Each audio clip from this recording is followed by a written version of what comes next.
À ton avis, avec ce qu'on vit en ce moment là sur ChatGPT, l'intelligence artificielle qui sont capables de créer des images, de créer du texte, est-ce que toi qui es auteur, qui travaille la matière des mots, qui raconte des histoires, qui fait rire les gens, est-ce que tu te sens menacé par ces technos ou pas du tout? Un petit peu, parce que j'ai essayé là depuis un mois, ChatGPT, Midjourney, tous ces trucs. C'est ça me donne le même effet qu'un Minitel qui se la pèterait un peu, quoi, qui se prendrait pour Amazon. Mais Mais c'est parce que c'est exactement l'époque, tu vois, c'est comme en 95. On est au Minitel qui croit qu'il va surpasser Amazon. C'est exactement, mais en fait, c'est exactement ça. Écoute, ouais, je sais pas, je l'ai testé tous les jours pendant 1 heure pour voir s'il progressait d'un jour à l'autre. Et ça me sort des textes plats. Là, je parle pour ChatGPT. Des textes plats, très bien structurés, comme je demande. Si tu demandes 1000 signes, t'as 1000 signes. 12 paragraphes, t'as 12 paragraphes. Mais c'est une écriture qui m'endort, moi. C'est une écriture de community manager qui a traduit sur Google, quoi. Et voilà, donc t'as des textes de base. Et je suis effondré que les gens s'extasient de ces textes de base. Peut-être parce qu'il n'y a plus la culture et le recul pour voir que ce sont des textes de base. Et alors, sous prétexte qu'il n'y a pas de faute d'orthographe, c'est déjà un truc de fou, quoi. Ils sont là, waouh! Et qu'effectivement, ça sort en 3 secondes. Ça, c'est assez impressionnant. Tu te dis comment c'est possible. Donc, inquiet en remplacement d'auteurs, de talents, je crois pas. En revanche, c'est un super outil. Je m'en suis servi. Je m'en suis servi pour des trucs de base. C'est-à-dire de réorganiser des idées que j'avais oubliées, des argumentaires que j'avais peut-être oublié 2-3 idées. Je me suis fait un séjour à Madrid, je l'ai fabriqué sur GPT-3, quoi. Ça, c'était assez hallucinant. C'est-à-dire? J'ai dit, trouve-moi les 10 trucs à faire en 3 jours à Madrid. Ah. Et il m'en a sorti 10. Dans la foulée, ça que j'aime bien, c'est qu'il retient. Je lui ai dit, sors-moi 10 autres. Il m'en a sorti 10 autres. Après, je lui ai dit les 5 endroits meilleurs, les mieux pour le shopping, et puis les 10 meilleurs restaurants de Madrid, et puis les trucs que j'aurais oubliés. Et j'ai eu 3 pages sorties de ouf, quoi, en 5 minutes. Ouais, c'est un super Google. C'est-à-dire que c'est un super Google. Mais il y a plusieurs choses dans ce que tu dis qui, moi, m'interpellent. D'abord, le fait que tu dis en gros, ça a pas de style, quoi. Ça a aucun style littéraire. Oui, c'est vrai. C'est un peu comme si t'avais un savant qui avait toute la connaissance d'Internet, qui était capable de répondre à tes questions. On s'en fout à la limite du style avec lequel il répond à tes questions. Quand t'es pas un créatif, quand t'es pas quelqu'un qui veut utiliser cet outil pour créer quelque chose de beau, pour générer des émotions, tu vois. Donc déjà, il y a cet effet magique, les gens qui s'extasient devant une machine qui leur parle en faisant aucune faute d'orthographe, aucune faute de grammaire, en ayant un phrasé qui s'apparente à celui de l'humain. Mais déjà en termes de service pour aller naviguer dans la connaissance globale de manière extrêmement simple au travers d'une interface qui est plus une conversation, c'est déjà extraordinaire. Donc c'est normal que les gens s'extasient, tu vois. Non, je suis d'accord. Il y a des aspects extraordinaires. Ouais. Et puis là où je suis pas complètement d'accord avec toi, c'est sur la dimension créative du bousin. Pour avoir travaillé un peu avec l'API et pour commencer à essayer d'imaginer ce qu'on pourrait en faire demain, on est capable de demander, par exemple, en entraînant la machine avec des données massives. En gros, tu as par exemple des interviews de quelqu'un qui a l'habitude de s'exprimer sur un sujet et d'une certaine manière, en racontant des histoires à chaque fois, ou en donnant un certain type d'exemples, en ayant des tournures de phrases particulières. Si tu as assez de données et que tu entraînes la machine, tu la fine-tune, tu peux reproduire une sorte de clone de la personne, comme si tu crées une conversation avec ce clone, et tu as vraiment l'impression parfois des mêmes tournures de phrases, les mêmes sujets qui ressortent, les mêmes mots, les mêmes termes, les mêmes façons de s'exprimer. Donc on peut commencer, hein, je dis bien commencer, hein, parce qu'on est au tout début de l'histoire. D'ailleurs, ChatGPT utilise un algorithme qui est la version 3.5, quand on fine-tune, on peut pas utiliser le même algorithme. Il est pas disponible. Donc, on est obligé de redescendre à la version 1, qui est vraiment basique. Mais quand même, on commence à voir qu'on est capable de donner une couleur au texte. De la même façon, d'ailleurs, qu'avec Midjourney. Midjourney, tu demandes à Midjourney de générer un tableau à la manière de Munch, à la manière de Klimt, à la manière de peu importe. Il est capable de te donner des résultats qui ressemblent, tu vois, avec un style particulier. C'est pareil avec le texte. On arrive quand même à... Mais on est au tout début, là, je suis d'accord avec toi, on est tout début. Et comme tu le dis toi, c'est à la manière d'eux, ou les mêmes trucs, les mêmes textes, le même style que quelqu'un que tu as analysé avec des données. Et moi, c'est toujours la même chose. J'ai l'impression qu'on utilise le passé pour vaguement faire un truc au présent. Et même, de toute façon, je le pense même de l'analyse des données en général. T'analyses les données, t'analyses le passé. Et tu tires des conclusions. Et donc là, c'est pareil avec le texte. Tu vas le gaver de Marcel Proust pendant 3 mois, et tu vas faire, waouh, il écrit comme Marcel Proust. Bon, bah, ok. Il écrit comme Marcel Proust. Et qu'est-ce qu'on fait du reste? Qu'est-ce qu'on fait de l'avenir? Qu'est-ce qu'on fait des prochains textes et des prochains auteurs? Donc ouais, c'est génial. On a une super machine à faire du Klimt ou du Munch. En moins bien, sans intention, sans angoisse, sans problème. Génial. On a des copistes, des tricheurs, des plagieurs, des arrangeurs. C'est tout un tas de trucs du passé. C'est ça qui, à la fois, m'ennuie et ne m'inquiète pas, du coup. Parce qu'il va falloir quand même la réalimenter, cette machine.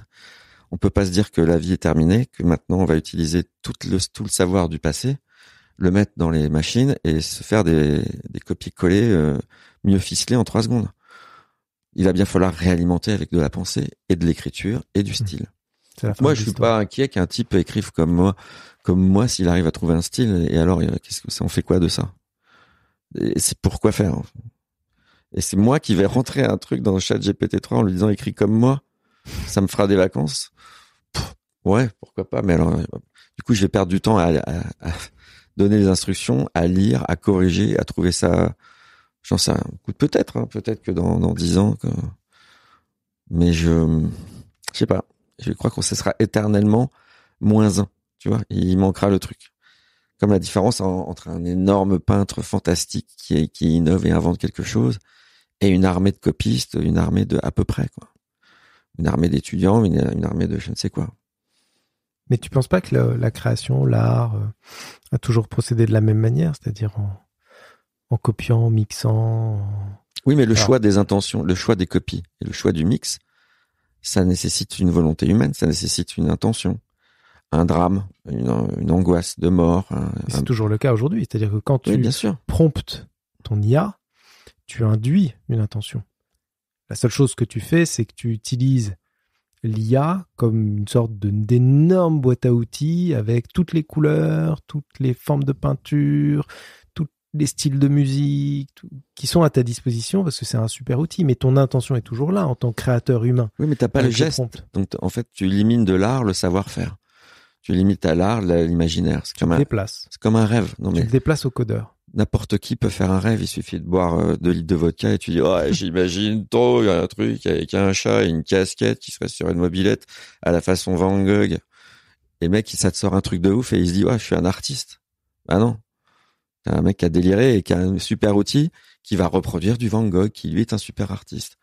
Donc ça fait une ribambelle de gens frustrés qui n'ont pas d'art dans les mains et qui, sous prétexte qu'ils savent faire 3 lignes de code, se considèrent comme des artistes. Non, t'as une grosse machine qui copie des styles antérieurs et qui te fait croire en 3 secondes et même qui te fait payer pour que t'es un artiste. Non, Michel. À ce stade-là, je comprends la théorie que l'art, c'est de toute façon un remix du passé, sauf que tu rajoutes au remix du passé les problèmes du présent, les angoisses. Je disais, c'est pas parce que t'as un super outil que t'es un super artiste. Que peindre, c'est du travail. Peindre, c'est des années de pratique. Peindre, c'est souvent une douleur. L'écriture, c'est pareil. Écrire un bon texte, il faut y penser avant. Il faut trouver les tournures. Et ça n'a rien de réac. En fait, moi, parce que je le sens le truc réac, d'autant que je baigne dans le digital depuis 20 ans aussi. Ouais. Je me sens pas réac. c'est que je suis toujours pas impressionné par du copier-coller, c'est tout. Non, mais l'idée, c'est pas de tomber dans la caricature d'un côté de la posture réac et de l'autre côté le naïf technopositiviste.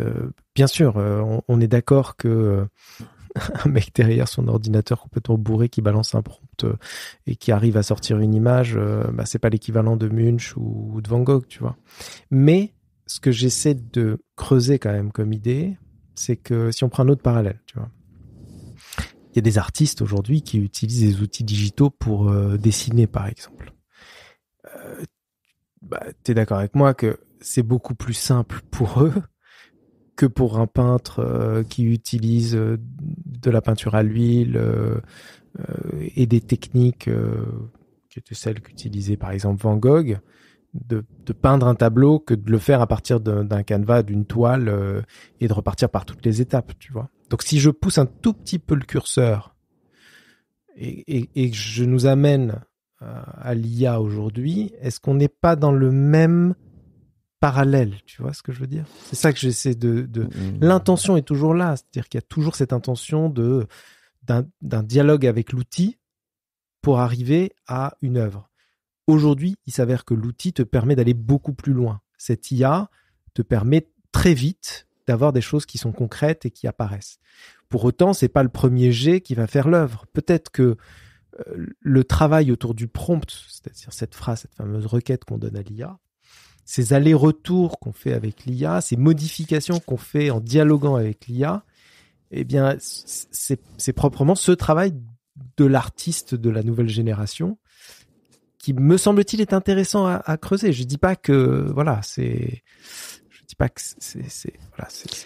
non, mais t'as raison. Il y a peut-être une nouvelle forme d'art, nouvelle génération de feignasses. C'est-à-dire que, non, mais c'est vrai, mais c'est pas grave. Mais de tout temps. C'est-à-dire que ayant arrêté de lire et ayant arrêté d'écrire, désormais, ce qui compte, c'est l'histoire qu'ils ont dans leur tête. Et ce qui est génial, c'est que maintenant, il y a des outils qui peuvent faire de la peinture, de l'écriture, et qu'on va limiter l'art à ta petite folie intérieure. Pourquoi pas? Il va peut-être y avoir un courant artistique de ça.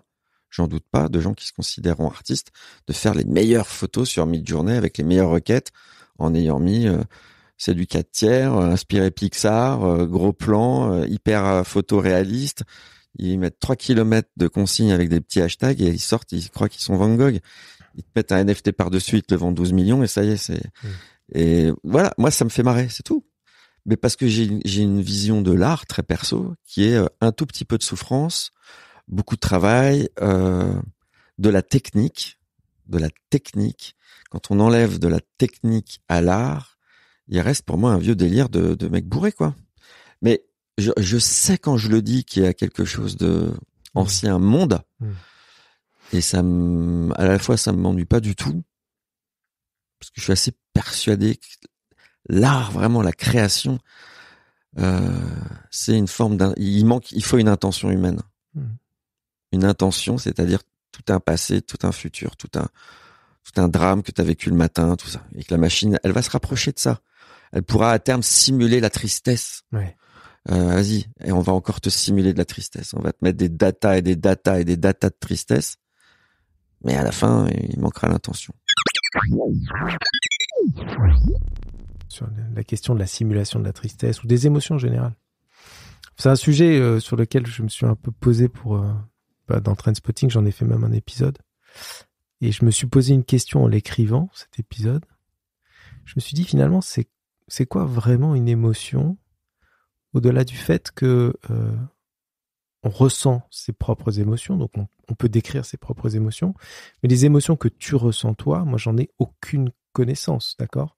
Je ne peux pas vraiment savoir ce que tu ressens, si ce n'est ce que tu me décris, verbalement ou non verbalement d'ailleurs. Je peux ressentir des choses de ce que tu ressens, soit parce que tu me le dis, soit parce que je capte des choses dans ta posture, dans du non-verbal, etc. Donc, une IA demain pourrait me faire croire qu'elle ressent des émotions, juste soit en me décrivant, soit en me décrivant de manière non-verbale ces émotions. Et ce serait une simulation pure. Comment est-ce qu'on ferait une différence entre ces IA qui simulent des émotions et ces IA qui ressentiraient, donc les fameuses IA sentientes, ressentirait des émotions. On est incapable en réalité de faire la différence entre les deux, nous humains. C'est pas possible de faire. C'est presque une question philosophique. C'est comme la conscience, tu vois. On ne dit que quelqu'un est conscient qu'à partir du moment où on est capable d'avoir un retour de sa part qui montre qu'il est conscient. Sinon, on peut pas dire qu'il est conscient. Pareil pour une IA. Donc je pense que, tu vois, on est en train de rentrer dans une époque où on va avoir de plus en plus de mal à faire la différence entre la vie intérieure de ces IA, au sens, je viens de le décrire, hein, tu vois, et la vie intérieure des humains. Ouais, peut-être. C'est pourquoi je pense qu'il faut redonner la possibilité de s'exprimer à chacun, de créer, de redonner un sens à entre guillemets, ta marque personnelle, ton style, qui tu es, ta tête, ton écriture, tes capacités. Toi, Michel, tu sais jouer de la guitare, tu sais peindre, tu sais faire plein de trucs. Je pense ça va donner un petit coup de pied au cul à l'humain dans la nécessité, je pense vraiment, de se réexprimer. Alors certes, une grande part des choses seront peut-être faites de façon automatique. On deviendra des gros comme dans Wall-E, tu sais, qui mangent, qui bougent plus, quoi, qui font plus de sport, qui regardent des films, il y a tout qui arrive à domicile. Ça va peut-être être ça, l'IA. Et puis, à mon avis, la révolte face à l'IA, c'est la réexpression individuelle. De reprendre un crayon, de reprendre une gomme, de repeindre des choses. Et il va falloir s'identifier comme ça. Sinon, comme tu le dis, on va tous être fake. Tout va être fake. Les textes vont être fake. Tu sauras plus de quelle est la source. Il y aura un bout de phrase de ce livre, un bout de phrase de celle-là, un dessin d'un truc, un dessin de l'autre. C'est de la recombinaison permanente du passé. C'est ça, moi, qui m'ennuie. Ce n'est que de la recombinaison du passé. Il va falloir créer des idées nouvelles. Le truc, moi, qui m'a vraiment frappé en jouant avec ces différentes versions d'IA, c'est que aucune, jamais, n'a réussi à me faire rire. Ah oui. Je sais pas si t'as essayé Si. Aucune. Tu vois, autant elles m'ont ému certaines images ou même certains textes, hein, tu vois, il y a certains textes qui ont été émouvants, tu vois, mais il y avait des trucs drôles, tu vois, mais c'était pas ça provoquait pas du rire. C'est pas la même chose, hein, être drôle que de provoquer du rire. C'est pas du tout la même chose. Cette étincelle, tu vois, ce truc qui fait que tu exploses de rire, aucune n'a réussi à le faire. Je sais pas si t'as essayé de faire générer des vannes. Si, j'ai essayé, mais moi, ce qui m'a fait rire, c'est tellement c'est nul. C'est justement ça. Il y a pas de chute, en fait, dans les IA. C'est de la combinaison. Mais c'est ça hyper intéressant pour le coup. Là, il y a un vrai sujet. Alors après, ça me fait penser à Bergson. Et Bergson qui n'est pas juste le nom d'un lycée, hein, c'est aussi le nom d'un philosophe, qui disait que le rire, c'était l'anesthésie momentanée du cœur. Il disait à peu près ça. Donc évidemment, une IA n'a pas de cœur, donc il n'y a pas d'anesthésie. Ils savent pas. Elle fait une blague comme elle fait un mode d'emploi du frigo. Ça a le même impact. Donc elle doit aller chercher dans des datas multilingues des trucs qui font rire les gens. Et comme elle se sent obligée d'inventer des trucs pour pas avoir l'air d'un copieur aussi con que nous, elle invente des blagues pourries, quoi. Parce que si elle nous sort une blague qu'on connaît, on va dire ah bah d'accord. L'IA, elle nous sort l'almanach Vermo 1947. Non, fais-moi une nouvelle vanne. Mais évidemment que c'est compliqué de faire une nouvelle vanne. Il y a les vannes, ça vaut des millions. Une bonne vanne, ça vaut des millions. C'est pour ça que le plagiat, aux États-Unis, tu piques une vanne, t'es grillé à vie. Parce que ça a une valeur de trouver ce qui chez nous fait rire. C'est un accident de la vie, une vanne. Donc là, qu'est-ce que tu crois que GPT-3 il va inventer des vannes comme ça? À part des mauvaises vannes, tu pourras en faire, je suis sûr, il va y avoir une émission, les mauvaises vannes de GPT-3, et on va rire de la nullité de GPT-3. À la limite. Après, il y a des méthodes pour inventer des vannes. Moi, je connais quelques bouquins assez bien faits écrits par des stand-uppers. Si on peut-être qu'en essayant de glisser cet outil-là dans GPT-3. C'est quoi, par exemple, tu peux nous donner une petite méthode, là, par exemple, un exercice qu'on peut faire en créativité, c'est que tu prends deux mots qui n'ont rien à voir et tu dis, voilà, il va falloir faire une vanne. Je dis n'importe quoi, je regarde ton salon, je dis ordinateur et chaussons. Tu prends le mot ordinateur, tu le mets sur ton PowerPoint et tu fais autour, tu mets tous les mots auxquels tu penses quand tu as ordinateur. Donc, par exemple, clavier, souris, informatique, internet, disque dur, plantage, ainsi de suite. Tu fais pareil avec chaussons. Donc nuit, ainsi de suite. Et si tu vois, par exemple, qu'il y a des mots qui se rapprochent, tu sais que là, il y a une vanne possible. Là, par exemple. Je l'ai pas fait jusqu'au bout, Ouais. donc j'en sais rien, mais j'en sais pas. Donc chausson, insomnie, nuit, dormir, vieux, bon, ok, ordinateur, peut-être le mot est vieux, j'en sais. Bon, c'est compliqué, tu vois, c'est compliqué. Mais si tu trouves pas au premier rang de cet exercice, tu continues, tu prends chaque mot que tu as mis autour du premier et tu refais des cercles de mots autour. En général, au bout de 2 ou 3 max, t'as un point de convergence entre chausson et ordinateur. Et c'est là que tu peux commencer à réfléchir à une vanne. Ouais, c'est quoi la différence? Ah, tu comprends. Tu peux créer autour de ça parce qu'il y a un point commun. Donc ça, à la limite, tu peux peut-être te tenter de... Ça se code, hein. Oui, ça se code. Je sais, j'ai vu ta tête de filou. Tente-le. Ouais, et ça peut être marrant à faire. Mais après, une fois que tu as trouvé les points de comparaison, faut trouver la méthode pour trouver la... Et ce qu'il y a, c'est que nous, l'humain, on le sait en un dixième de seconde, les comparaisons, les liens. On a 30, 40, 50 ans de passé. L'IA, va falloir qu'elle s'accroche pour trouver l'influence de chaque mot, de chaque truc sur ce que ça peut faire rire dans la vie. C'est chaud, quoi. Peut-être on y arrivera, mais j'ai du mal à le croire, mais pourquoi pas. Il y a un autre truc avec l'humour qui est très très difficile à craquer, c'est le fait que il me semble que l'humour, ça touche à l'intime. C'est-à-dire que pour faire rire des gens, il y a quelque chose qui doit être de l'ordre de leur vie intime, il me semble. Je sais pas comment l'expliquer, mais et ça, l'IA est incapable de comprendre ça ou de saisir ça. Je sais pas si c'est clair. Si, c'est clair, mais c'est ce que je te disais. Je pense que l'IA, en fait, c'est tellement scientifique, tellement mathématique, qu'il reste en dehors de ce champ-là tout le reste. C'est-à-dire tout ce qu'on a vécu. Les tristesses. Tu vois, si on fait dans les mots que je prends par exemple enterrement. L'IA, elle va travailler l'enterrement. On va lui mettre ça. Elle va mettre mort, église, les mêmes que nous, les mêmes mots que nous.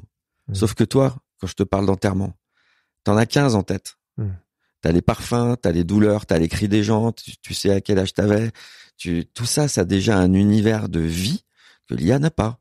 Donc après, bon, tu vas simuler des univers de vie par rapport à toutes les datas d'univers de vie. Mais alors, donc à la fin, fais ta blague, quoi. Tu vois ce que je veux dire?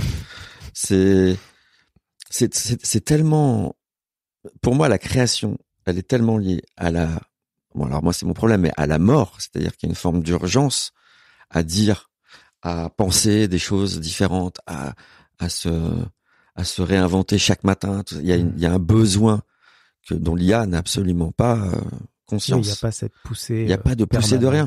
Et puis, il y a un deuxième truc, c'est que moi, une IA qui me fait une vanne, elle a intérêt à être super drôle. Hein, parce que je sais que c'est une IA. Alors après, il y a aussi, quand on saura pas, comme tu dis, du fait que, tiens, tu t'as rigolé, c'était une IA.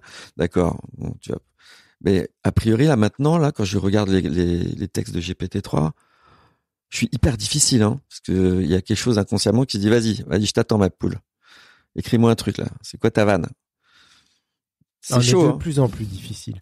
Attends, au début, on était complètement hallucinés. Maintenant, on commence à rentrer un tout petit peu plus dans le sens qui est généré. On trouve ça complètement creux. Parce que c'est vrai que c'est creux, quand même. Mais c'est archi creux. Alors après, pour toutes les informations pratiques, oui, je pense que celui qui est le plus à craindre, c'est Google. Ils sont flippés. Que les artistes. Ils sont flippés. Parce que le voyage à Madrid préparé en 3 minutes, ça m'aurait pris 2 heures sur Google. J'aurais tapé, comparé les sites, tout là. Le mec, il m'a sorti, j'ai fait pumper, j'ai imprimé, je suis parti avec. Hein. Et c'était bien. Parce qu'après, une fois sur place, tu modifies un peu ton programme, tu regardes les musées, les trucs. C'était nickel. Les quartiers, c'était nickel. Les restos, c'était nickel. Donc ça, ok, pour des données très pratiques. Après, pour certains textes, je dis pas qu'il n'y a pas de quoi faire. Par exemple, l'autre jour, dans le cadre du boulot, je me suis dit, tiens, est-ce que GPT-3 pourrait me sortir les 10 arguments pour lesquels une entreprise doit outsourcer dans les pays de l'Est? Tu vois, c'est un vieux classique, mais bon, comment elle fait ça? Comment elle sort des trucs? Moi, c'est là-dessus que j'écris depuis 3 ans. On travaille avec la Roumanie, la Bulgarie, tout ça. La Moldavie. Et le gars, mais tac, en 3 secondes, et ça avait l'air, mais vraiment, d'une page web, quoi. Et il y avait tous les arguments. Et c'était pas... Et c'est pas du plagiat. Et c'était pas du plagiat, c'était un mix de plein de ressources. Et effectivement, en 3 minutes, il y avait une bonne synthèse des arguments positifs. Après, certains se contenteront de ça pour le mettre sur leur site ou pour en faire un post à la con sur un site pas terrible, pas exigeant. Moi, ça me suffit pas parce qu'effectivement, après la lecture, bon, je trouve ça un peu plat, ça manque d'ambition, ça manque d'opinion, ça manque de créativité, ça manque d'une accroche un peu folle. Quand bien même tu lui demandes de faire une accroche super créative, tu t'aperçois parfois qu'il part en sucette, ce qui est assez marrant parce que définir la créativité à une IA, je sais pas comment elle va faire, quoi. Donc elle part, elle essaie des comparaisons bizarres. À la fin, ça donne un article un peu plat que je n'oserais pas moi utiliser. Mais il y avait tous les arguments, ça m'a fait gagner, je pense, 1 heure. Donc à force de gagner des minutes et des heures, c'est génial cet outil, c'est sûr. Mais à la fin de la fin, ça donne pas quelque chose de dingue, quoi. Ton avis dans 1 an, quand on réécoutera ce podcast? J'aurais peut-être l'air d'un gros naze. non, mais je sais pas. Au-delà de ça, est-ce que tu penses que... Moi, je pense que ça va évoluer tellement vite qu'on ne sait même pas encore l'usage qu'on pourra en avoir. C'est possible. Je pense que on n'imagine pas, parce que ce que tu disais là sur la manière dont ces IA peuvent remplacer en fait le travail par exemple d'un consultant, tu vois. Il y a plein de tâches qui sont exécutées par des consultants juniors pour faire, j'ai rien contre les consultants juniors, j'en étais un moi-même, mais des recherches, faire des synthèses, faire des comparaisons, faire des classifications. Ça, c'est aujourd'hui des choses qui sont extrêmement simples à faire. Mais qui ont été faites au départ par des consultants juniors, tu vois. Oui. C'est ça qui est un peu injuste, c'est-à-dire que on va tourner en rond sur ce qui a été fait avant encore. Oui, c'est la fin de l'histoire de la création, ce que tu dis. Voilà, oui, mais j'y crois pas, ça. Sinon, je pense qu'il y a un moment, moi je suis une boîte et je demande à GPT-3 de faire le travail d'un consultant junior, je vais quand même mettre un consultant senior qui va relire le boulot, tu vois. Parce que on va pas éternellement tourner sur les textes d'avant. Ou alors tu seras une boîte en retard. Tu seras une boîte qui va faire du copier-coller des consultants d'avant. Il faut, je sais pas, une boîte qui innove, elle peut pas se contenter d'utiliser les datas du passé. Et la data, ce n'est que ça. La data, c'est du passé. La data, c'est que du passé, pareil. Bah oui. Mais donc, il faut un moment d'intervention, d'une vision, d'un Elon Musk qui rêve de sauver la Terre, d'un mec qui se dit, si les taxis venaient à moi plutôt que d'attendre à une station, tu vois, ça, ok. C'est, tout d'un coup, il y a des grains de sable dans l'engrenage humain qui donne un Van Gogh et qui donne un Munch plutôt qu'un copiste ou un mec qui fait une caricature à Montmartre. Et les deux sont avec de la peinture et une toile, mais il y a quelqu'un qui apporte une vision. Là, je sors du musée là, à Madrid, mais il y a encore des toiles peintes il y a 3 ans, il y a 3 siècles qui m'émeuvent, quoi. Ça vient d'où, ça? Ça vient d'où? D'ailleurs, j'avais fait le test, je sais pas si je t'avais montré là, où j'avais fait les prompts du cri de Munch. Oui. J'avais ressorti, bon, il aurait fallu que je le fasse davantage. D'ailleurs, je vais peut-être la refaire, mais à la fin, l'IA, elle me sort un mec sur un pont qui crie. Bon, bah, on est loin du cri de Munch, tu vois. Mais c'était quand même beau. Hein, c'était pas. Alors, c'était beau. Techniquement, pas si mal, mais il manquait un truc. Moi, je pense qu'il manquait un truc. Alors après, c'est peut-être subjectif parce qu'il y avait le cri en référence. Mais, et puis, s'il y avait eu que ça, peut-être qu'on se serait dit, tiens, c'est beau ce truc avec ce mec sur un pont. Mais. Moi, je pense qu'on a aussi un a priori. On sait que ces trucs sont générés par des IA et on a tendance à du coup, dévaloriser aussi. Hein, bah, c'est normal, non?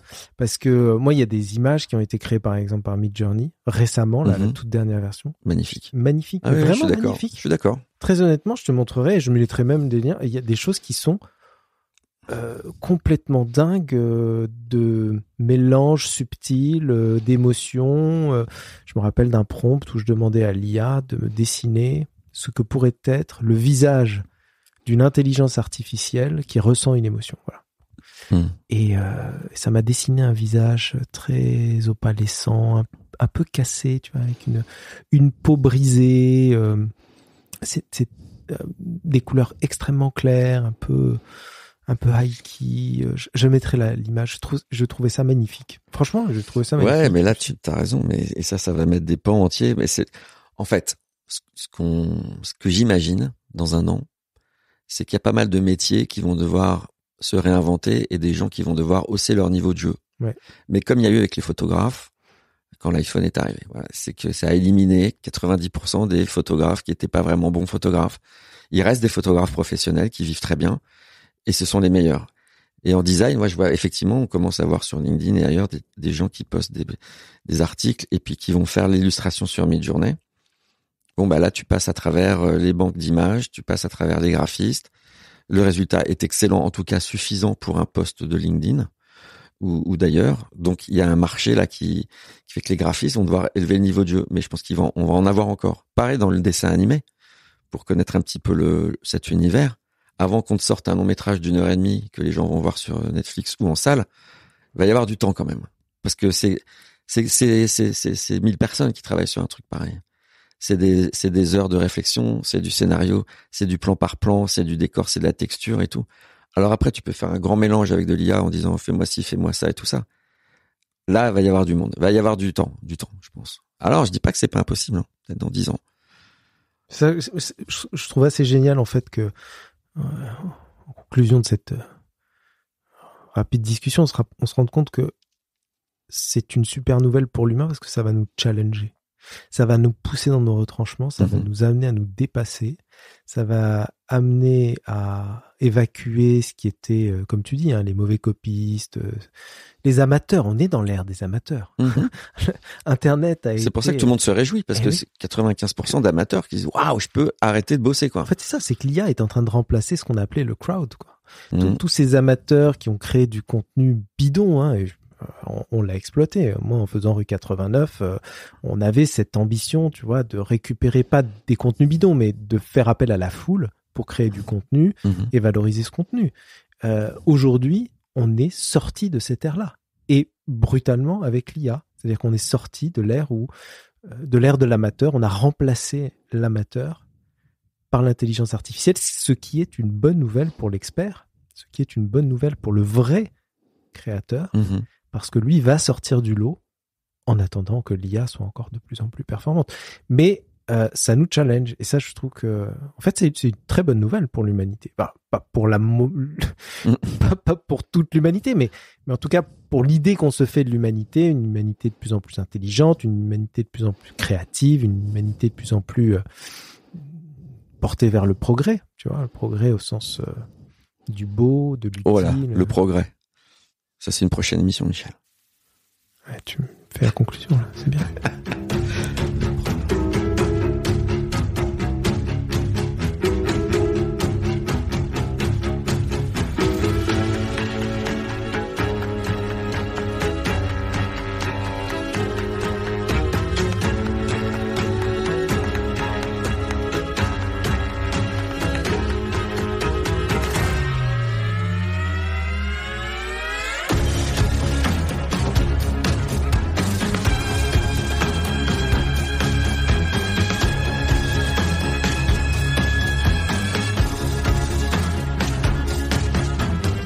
C'était Trendspotting. Si vous avez aimé l'émission, n'hésitez pas à mettre des étoiles et un avis sur vos plateformes préférées et vous abonner au programme pour être averti dès qu'un nouvel épisode est diffusé.